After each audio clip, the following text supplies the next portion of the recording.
రైమంటూ దూసుకెళ్తున్న ఈ కారు. కాని ఆశ్చర్యమేమిటంటే దీనికి డ్రైవర్ అవసరమే లేదు.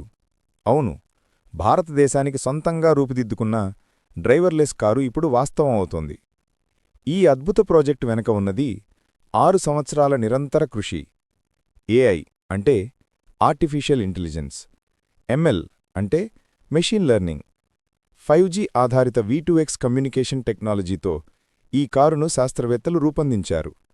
ఈ సాంకేతికత వల్ల కారు ఇతర వాహనాలు, సిగ్నల్స్ మరియు రోడ్డు పరిస్థితులను ముందే అంచనా వేసి సురక్షితంగా ప్రయాణిస్తుంది.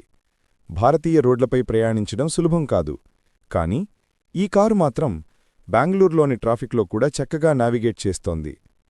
పరిశోధకులు బహుళ సెన్సార్లతో కారును అమర్చి నిజ జీవిత డేటాను సేకరించి ఈ సిస్టమ్ను శిక్షణ ఇచ్చారు. రీసెర్చ్ అండ్ ఇన్నోవేషన్ నెట్వర్క్ కార్యక్రమం భాగంగా ఈ డ్రైవర్లెస్ కారును అభివృద్ధి చేశారు. ఇది పూర్తిగా భారతీయ రోడ్ల పరిస్థితులకు అనుగుణంగా తయారయ్యింది. ఇప్పుడు ఈ కారు తుది పరీక్ష దశలో ఉంది. అన్ని పరీక్షలు విజయవంతంగా పూర్తయ్యాక త్వరలోనే అధికారికంగా భారత రహదారులపైకి రానుంది. ఇది కేవలం కారు కాదు, భవిష్యత్తు భారత టెక్నాలజీకి ప్రతీక. ఇలాంటి టెక్నాలజీ అప్డేట్స్ కోసం మా ఛానల్ను సబ్స్క్రైబ్ చేయండి. ఈ వీడియోను లైక్, షేర్, కమెంట్ చేయటం మర్చిపోకండి.